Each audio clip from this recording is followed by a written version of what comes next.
মই আজি আলফা চেনেলত যোৱা 15 বছৰ দিন হ'ল। 15 বছৰ দিনত তাত থাকিলোঁ।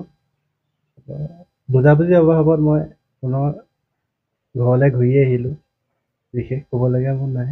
হ'ব ইমান। তাত কেনেকুৱা লাগিছিলে আপোনাৰ 10 বছৰ আপোনাৰ 15 বছৰ ধৰি তাত আছে 2010 চনত গৈছিলে কেনেকুৱা লাগিব?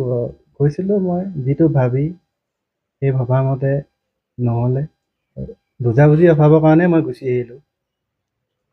বেলেগ মোৰ ক'বলগীয়া নাই। আলফা স্বাধীনক লগ পাই পৰেশবাক লগ পাইছিলে নে? পাইছিলোঁ মই তেখেতক ম্যানমাৰৰ টাকাত 2011 চনত আৰু 15 চনত 17 চনত লাষ্ট পাইছিলোঁ। তাৰপৰা মই লগ পোৱা নাই আৰু বিশেষ নাই। আচলতে মেইন তাৰ ঘৰ মেইন আলফা স্বাধীনৰ যি তাত হেৰি আছিলে তাত কেনেকুৱা পৰিস্থিতি কৈ গৈছিলে যে বিয়া এখন খাবলৈ যাম।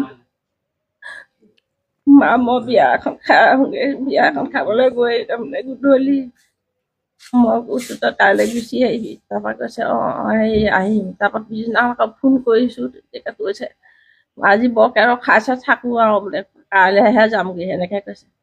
তাৰপৰা পিছদিনাখন পৰা মানে ফোন নকৰাই হ'ল, চুইচ অফ আৰু সেইদিনাখন পৰা মোক যাওঁতে দেৰগাঁও বিয়াখন খাবলৈ যাওঁ বুলিহে কৈ গৈছিলে।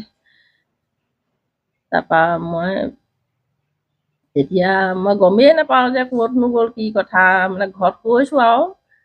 তাৰপৰা বোলে আমাৰ দেউতাকে সুধিছে বোলে সি কেনি গ'ল। মই বোলো বিয়া এখন খাবলৈ যাওঁ বুলি কৈছে, দেৰগাঁৱত বিয়া খাবলৈ গৈছে। তাৰপৰা বোলে ইমানখিনি বিয়া খাইছেগৈ নে অহা নাই বোলে। আজিতো বোলে থাকোঁ আৰু বোলে কাইলৈহে বোলে হেৰি বোলে আজি 10 বছৰ মূৰত আজি ঘৰলৈ উভতি আহিছে। আপোনাৰ মনোভাৱটো কেনেকুৱা? এতিয়া আহিছে কেনেকুৱা লাগিছে? কেনেকুৱা লাগিছে মানে এতিয়া ভাল লাগিছে অহাৰ কাৰণে আৰু আহিছে এতিয়া ভাল পাইছোঁ অহাৰ কাৰণে। যেনিবা আহিলে যে ভালে কুশলে ঘৰ পাইছে সেইটোৱে আৰু ধন্যবাদ।